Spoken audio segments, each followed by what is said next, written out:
వచ్చేటప్పటికి student report card అనేసి ఒకటి ఉంటుంది. స్టూడెంట్ రిపోర్ట్ కార్డ్ అంటే స్టూడెంట్ యొక్క పెర్ఫార్మెన్స్ ఎలా ఉంది, వాట్ ఈస్ వాట్ అంటే ఇంతవరకు అతని తన పెర్ఫార్మెన్స్ మనకి ఏ విధంగా ఉంది అనేది కంప్లీట్ ఒక పిక్చరైజేషన్ కింద అంటే ఒక పీడిఎఫ్ అనేది మనకి డౌన్లోడ్ అవుతుంది.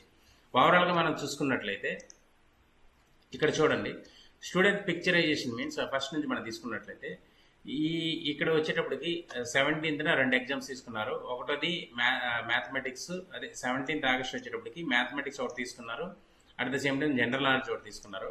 మ్యాథమెటిక్స్కు 60 అవుట్ ఆఫ్ 60 వచ్చాయి. At the same time general నాలెడ్జ్లో 40కి 22 మార్క్స్ వచ్చాయి అనమాట. అంటే 55% ఆఫ్ కాన్సెప్ట్ యాక్యురసీ దాంట్లో ఉంటుంది.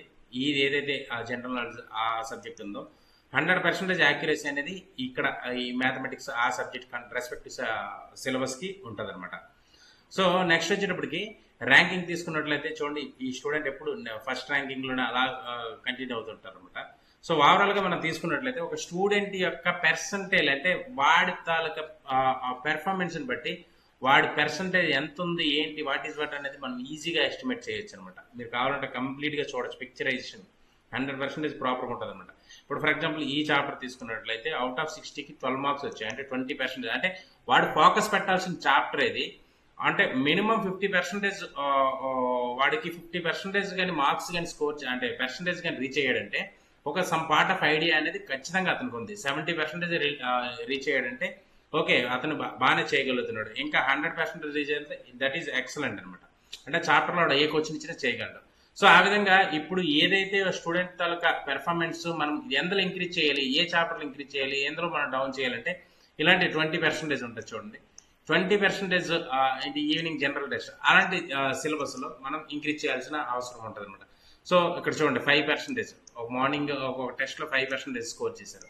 సో అలాంటి ఏవైతే కొన్ని చాప్టర్స్ ఉంటాయో దాని మీద ఫోకస్ పెడుతూ మనం ఇంక్రీజ్ అయిన రోజే ఆటోమేటిక్గా స్టూడెంట్ తలక స్కోరింగ్ అనేది ఇంక్రీజ్ అవ్వద్దు అనమాట.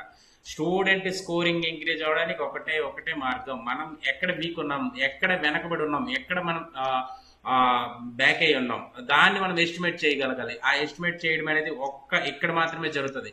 ఇంకెక్కడ ఎన్ఎన్షేట్ అకాడమీ తప్పించి ఇంకెక్కడ జరగదు. మీరు నవోదయ, సైనిక్ ఏ సీట్ కట్టాలనుకున్నా ఫస్ట్ ఆఫ్ ఆల్ మనం ఎలా చదువుతున్నాం, అంటే ఎంతవరకు స్కోర్ చేయగలుగుతున్నాం, మనకుండే సబ్జెక్ట్స్లో ఏ చాప్టర్లో మనం వీక్ ఉన్నాం అనేది ఎస్టిమేట్ చేసుకోగలిగితే మనం ఖచ్చితంగా రీచ్ అవుతాం.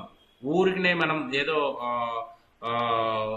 అంటే 365 days కూడా క్లాసులు విని ఏదో చేసి అంటే 365 days కూడా మన క్లాసులు వినుకొని కూర్చుంటే, ఎగ్జామ్స్ రాయకుండా కూర్చుంటే ఏ ఫలితం ఉండదు. ఒకవేళ మీరు ఎగ్జామ్స్ రాసినా వితౌట్ ప్రాపర్ అనాలిసిస్ మీ ఎగ్జామ్స్ మీరు ఎన్ని రాసినా అది నిరుపయోగము. ఎన్ని ఎగ్జామ్స్ రాసినా ఆ కంప్లీట్ ఎగ్జామ్ అనాలిసిస్ ఏ రోజైతే జరుగుతుందో ఆ రోజే మీరు అనుకునే స్థాయికి రీచ్ అవ్వగలుగుతారు. సో ఈ విధంగా స్టూడెంట్ అనాలిసిస్ కార్డ్ మీరు బేస్ చేసుకుని మీరు పెర్ఫార్మెన్స్ అనేది ఇంక్రీజ్ చేయడానికి ట్రై చేయాలి. ఓకేనా?